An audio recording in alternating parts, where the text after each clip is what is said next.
불에 달궈진 돌멩이를 움켜쥐고 남에게 던지려 하다가 결국은 자기 손만 데인다는 말이 있잖아요. 이 말이 바로 성냄이란 게 결국 내 안의 평온을 해치는 거라는 걸 보여주는 듯해요. 우리 일상에서 화날 때가 정말 많죠.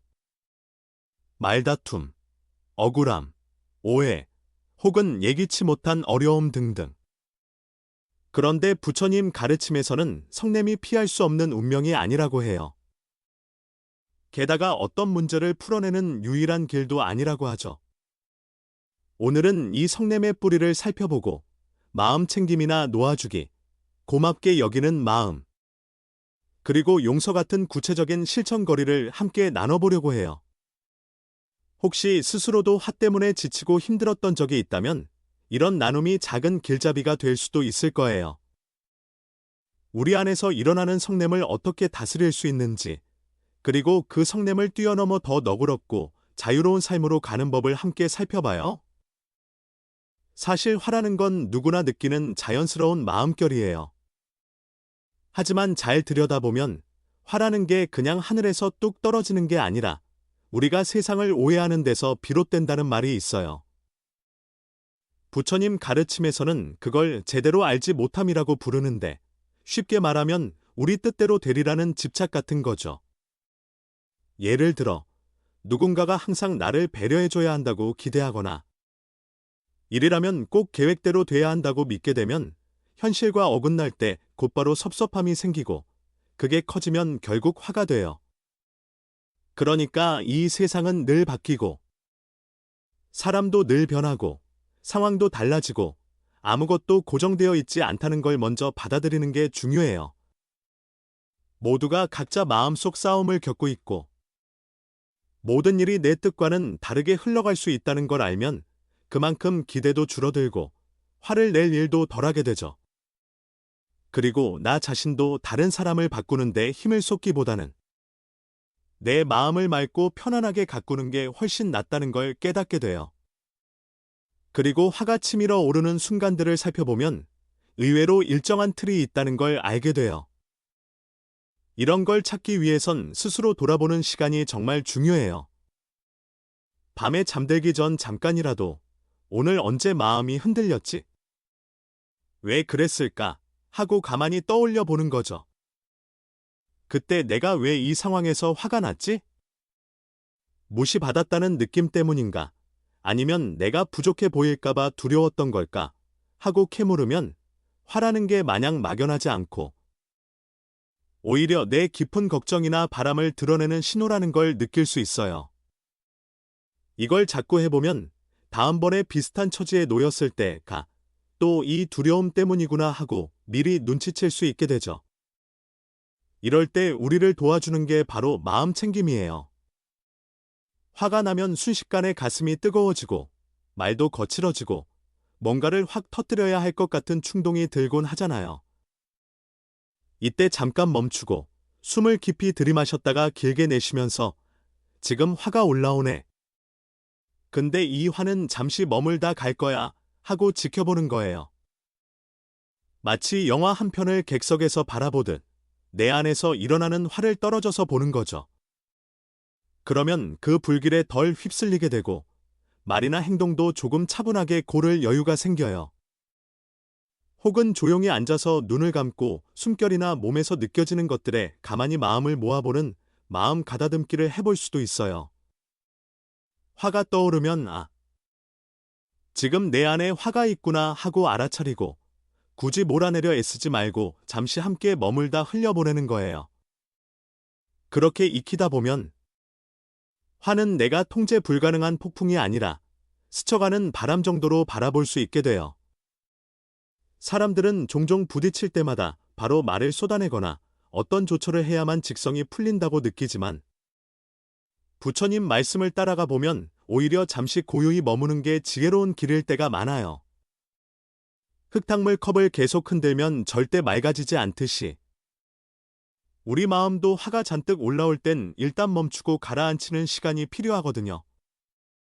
누군가와 다투다가도 잠시 입을 다물고 숨을 고르는 그 짧은 순간이 오히려 커다란 균형을 찾게 해주기도 해요. 한 박자 늦춰서 지금 무슨 말을 하고 싶은 거지? 굳이 지금 해야 할까? 하고 물어보면 험한 말로 상황이 더 꼬이는 걸 막을 수 있죠. 또 하나 큰 힘을 주는 게 고맙게 여기는 마음이에요. 사람은 흔히 부정적인 일이나 서운함에 주로 시선을 빼앗기게 마련이잖아요. 그런데 거꾸로 하루를 마칠 때마다 오늘 내게 고마움을 준 일은 뭘까? 하고 떠올려 보면 아주 사소한 것도 좋으니 몇 가지 적어보는 거예요. 예를 들면 오늘 맛있는 밥을 먹었다. 햇살이 따뜻해서 산책이 즐거웠다. 가까운 이가 잠깐 안부를 물어줬다 같은 거요. 이걸 습관처럼 하다 보면 이 세상이 결코 나쁘지만은 않다는 걸 깨닫게 돼요. 화를 일으킬 일도 상대적으로 가벼워 보이죠. 그리고 누군가에게 고마워하고 직접 말해보면 그 따뜻함이 서로에게 번져서 관계도 훨씬 살가워질 거예요. 그런가 하면 뭔가 열심히 했는데도 기대만큼 안 될 때 느끼는 좌절과 화도 참 크죠. 그런데 부처님 가르침에서는 이 세상이 늘 움직이고 변한다는 걸 자주 말해요. 모든 게 내 마음대로 굴러갈 수 없고 내 생각과 전혀 다르게 돌아가는 경우도 많아요. 이걸 조금 놓아줄 수 있으면 마음이 한결 가벼워져요.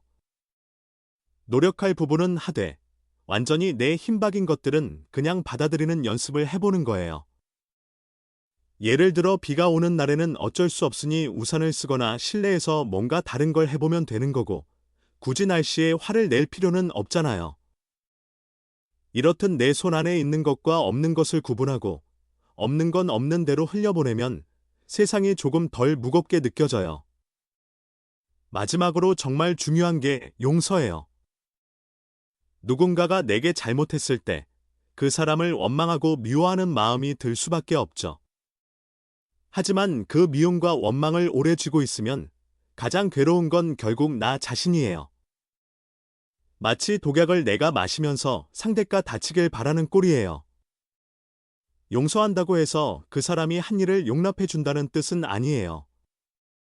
단지 내가 그 부정적인 마음을 내려놓고 나를 자유롭게 해준다는 뜻이죠. 그리고 때때로 상대방이 그런 행동을 할 수밖에 없었던 속사정이나 마음 결핍을 헤아려 보면 그 사람도 어딘가에서 아팠을 수 있다는 걸 깨닫게 돼요. 그렇게 보면 나 혼자 앓던 화가 조금은 누그러질 거예요. 이처럼 성냄이라는 건 결국 우리가 더 깊이 우리 안을 들여다보게 해주는 마음 신호일 수도 있어요. 부처님 길에서 가르치는 여러 가지 살림살이 마음 챙김, 돌아봄, 고맙게 여김, 놓아주기, 용서 등 늘 일상에 조금씩 녹여서 꾸준히 해보면 언젠가 화를 다스리는 힘이 예전과 확실히 달라졌다는 걸 느낄 날이 올 거예요. 중요한 건 큰 결심보다는 작고 쉬운 시도부터 하나씩 실천하는 거예요. 예를 들어 아침에 일어나서 잠깐 숨을 고르는 시간을 갖는다든가 밤에 자기 전에 오늘 있었던 작은 행복들을 떠올려 본다든가 하는 식으로요. 불현듯 화가 올라올 때마다 지금 내 마음에 성냄이 생겼구나. 잠깐 숨을 고르고 내가 진짜 원하는 게 뭘까 하고 스스로에게 물어보는 작은 습관이 쌓이면 삶이 점점 달라져요. 화에 사로잡혀 고생하던 내가 오히려 화를 기회 삼아 더 깊이 나를 알아가고 남들까지 좀 더 부드럽게 품어줄 수 있게 되죠. 그러면 한층 편안하고 너그러운 하루하루가 펼쳐질 거예요. 결국 성냄은 우리 삶에 없어야 할 것이 아니라 잘 다루면 스스로를 성장시키는 길잡이가 될 수도 있어요. 부처님 가르침에 나오는 여러 마음 다스리기 방안을 일상 속에서 하나씩 해보면 내 안의 불길을 조금씩 잠재우고 고요함을 되찾을 수 있게 돼요. 그러면 나 자신뿐 아니라 곁에 있는 이들과의 사이도 훨씬 편안해지겠죠. 오늘 얘기가 여러분 마음에 조금이라도 울림이 됐다면 좋겠네요. 그리고 이 방법들을 직접 몸으로 익혀보면 내 안에 잠재된 밝고 따뜻한 힘을 발견할 수 있을 거예요. 모두 함께 화의 사슬에서 벗어나 더 가볍고 기쁜 길을 걸어가요.